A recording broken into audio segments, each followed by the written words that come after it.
the defense and just the job you guys did in your first go-round as interim coordinator? It's hard because losing, it's never. That's what we told the guys. We never accept losing. So obviously you got to evaluate them and try to grade with it. But it's the same story. The big plays is killing us, and we got to find a way to not only just minimize but eliminate them. A little better against the run, but the big plays in the air, that's the one we got to eliminate. No, obviously, big plays like that can be demoralizing, especially when they're so close together. Especially if it's early too. Just going forward, how do you keep the defense's confidence up as in the you gotta make sure that they believe in what we're doing and just keep teaching and emphasizing the little details that would help them prevent that. We can't come out and just say, oh, this guy's hurt, that guy's that. Nobody gives a crap. We just gotta find a way to whoever's in there. Make sure we put them in a good position to execute.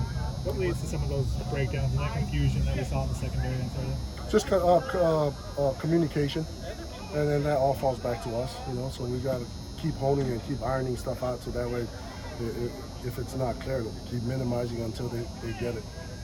You said last week it was kind of the $1 million question to see what you guys could install in a week. Were you able to install the amount of changes that you wanted to heading into the game? Sometimes you think it's too much in different situations. There's so many situations. Every single play in the game of football, it's a situation. So every situation you have a plan for it. So, and every plan, was that too much, too little? And that's the battle that we were facing last week. And it is what it is. We just got to find a way to get better at it. Always be able to simplify things or to look minimizing it and clarifying their job. At the end of the day, you can't be too simple. Simple and no simple is the philosophy and the approach. But you can only minimize so much because there's so many situations that it requires you to add stuff in. So the one thing is that we got to keep getting them to play hard and play violent football. That's what's going to overcome all of that fancy, fundamental stuff that we do. With the week, under your belt now, to kind of, maybe install or make some tweaks. What's the next step, this week against UCLA as far as, you keep building on just things to implement? marrying up the stuff that we have against what they do offensively. Obviously, we can't install too much to where it confuses our guys, but it all depends on what they can handle and what matches up with what our next opponent.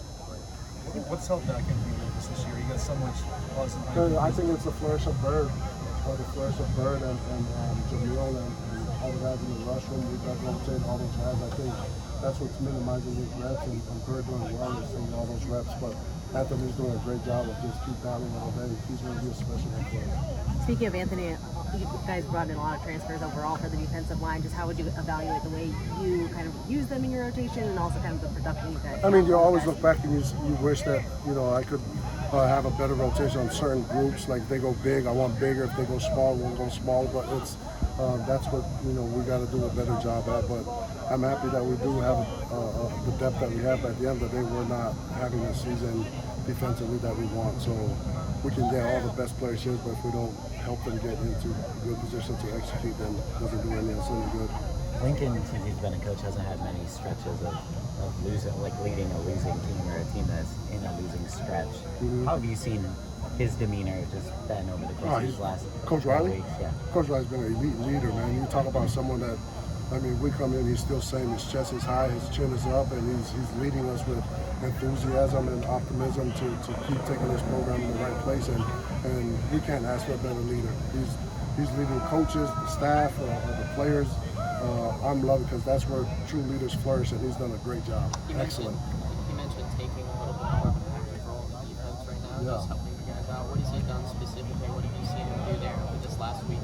Just helping. It's another set of eyes to help us see the gray areas, the reason why the guys are confused. If they are confused, the reason why someone's not playing is harder to do.